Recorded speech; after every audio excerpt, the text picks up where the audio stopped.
家好，我是八酱。近些年很多人都喜欢说自己看过三国历史后三观被颠覆了，所以我看完《三国演义》再看《三国志》，哇，我对三国的念想彻底颠覆了。而诸葛亮则是被颠覆的重点对象。在一些人看来，真实的诸葛亮是这样的：真实的诸葛亮并没有那么受刘备的重视，在刘备那里，他其实呢也不是军师的角色，他是一个后勤主管的角色，是不是？有点像荀彧，但是比荀彧要菜很多。直到刘备身边所有的谋士一个一个全都老的老，死的死，尤其是庞统死了之后，诸葛亮慢慢的起来了，资历老。那么对于刘备来说，诸葛亮真的不重要吗？本期视频马上就来说说这个问题吧。其实我一开始看《三国志》时，也产生了一种诸葛亮对刘备并不重要的错觉，因为在《三国演义》里，诸葛亮新官上任就是3把火，紧接着又是3气周瑜指挥汉中之战，反正就是给人一种诸葛亮这个莽级大佬带着菜鸟刘备一路飞上天的感觉。啥也别说了，一个字爽。可是初看《三国志》呢，就完全没这个感觉了，因为历史上火烧博望坡那是刘备自己干的，火烧新野那是虚构的，火烧赤壁也不是诸葛亮烧的，3气周瑜纯属虚构，汉中之战那是刘备指挥的。所以说我当时确实就觉得，很多人都说诸葛亮是演义吹出来的，一看历史果然如此啊。可是当我后来进一步研究了历史，又在现实中经历了一些事情后，我恍然就悟了，诸葛亮他不是重不重要的问题，他真的是那种很少见的特别重要的人。我跟你们说如果我有诸葛亮这样的帮手，那我做梦都能笑醒了。下面我就带大家来看看历史上的诸葛亮到底重要在哪。首先是战略层面，诸葛亮见到刘备后，上来就提出了名垂千古的隆中对。我知道现在很多人看不起隆中对，觉得哪怕是个小学生穿越回去看一眼地图都能提出来。但我要说，这么想的人他们犯了2个错误：第一，以结果来看当时；第二，把简略的记载当成了诸葛亮的原话。先说第一点，很多人看了结果知道曹操厉害，孙权厉害，刘表刘璋不厉害，所以就觉得刘备当时除了解好孙权，然后拿下荆州益州，没有第2条路可走，所以他们觉得诸葛亮说的是废话。问题是，这纯粹是以后人视角来看问题啊。如果你站在207年诸葛亮的视角，你看到的是什么呢？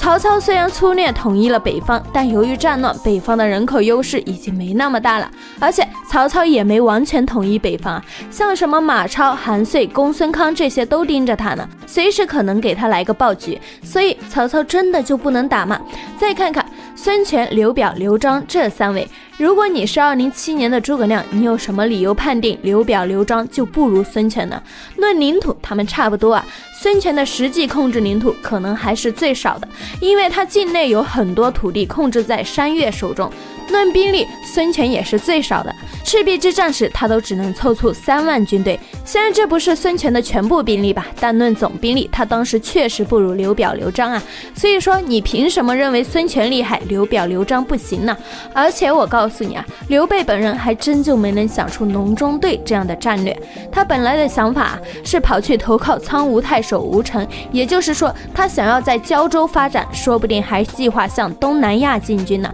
所以说诸葛亮的隆中对虽然不能说是毫无缺陷，但也绝对够资格名垂千古了。再来说第2点，大家需要知道史书记载追求的是简略，不可能把所有的话都记下来。比如说刘备不可能刚进门直接就跟诸葛亮谈正事吧，他不得问一句你吃了吗之类的话，诸葛亮肯定也得回一句我吃过了，我吃的是。但是陈寿不可能把这些记下来，同理诸葛亮给刘备提出战略方案也绝对不可能是《三国志》里记载的那样。你看《三国志》的记载就给人一种诸葛亮发动了时间停止，然后自己洋洋洒洒说了一大段，刘备就被跟定身了一样，像个傻子似的在那听着。听完了以后，刘备说了一个字善，然后一切就结束了。你觉得这合理吗？可能吗？在不二酱看来，实际情况应该是诸葛亮说几句，刘备问一句，诸葛亮解答，诸葛亮再说几句，刘备插几句嘴，双方讨论一下，诸葛亮再说几句，刘备再问一句，诸葛亮再解答，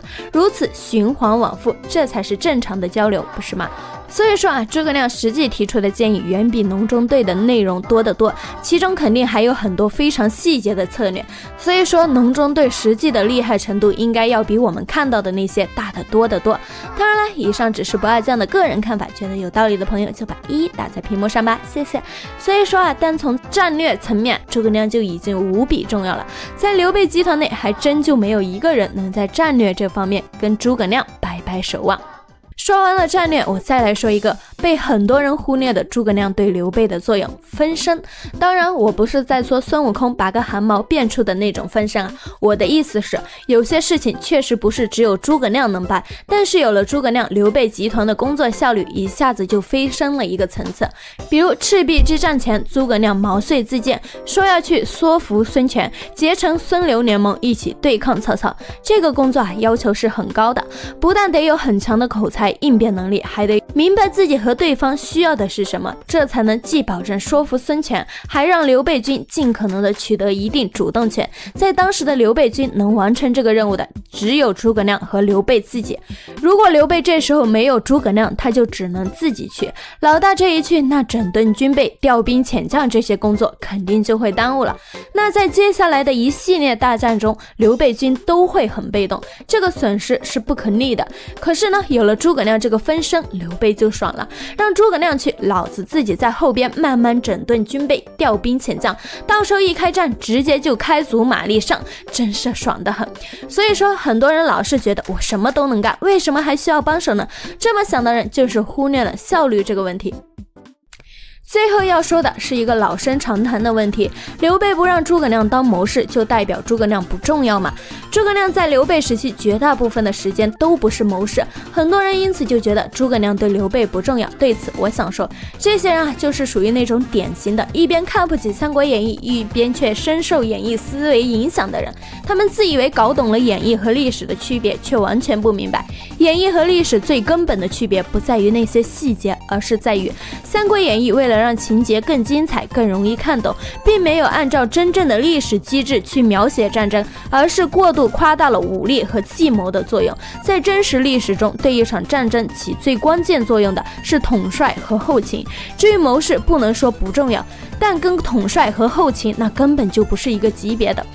其实历史上诸葛亮也是干过谋士那种提建议的工作的。刘备率军路过襄阳时，诸葛亮曾经建议刘备立刻攻打刘琮，占据荆州。诸葛亮还曾经劝说刘备不要孤身前去见孙权，刘备不听。后来刘备才知道，他一到孙权那，周瑜就建议孙权把刘备软禁起来，多亏孙权没听，刘备才逃过一劫。对此，刘备也深深感叹诸葛亮的先见之明。刘备之所以不让诸葛亮当谋士，是因为让诸葛亮当谋士那完全是高射炮打蚊子，浪费了。历史上诸葛亮在刘备时期长期担任的一直都是提供后勤、治理内政、镇守后方、统兵作战，这些才是真正的硬活大活。这些工作不论技术性、重要性还是功劳都远高于谋士，这怎么能说诸葛亮对刘备不重要呢？诸葛亮对刘备简直太重要了。刘备那句我有孔明，就好像鱼有了水，绝对是真心话。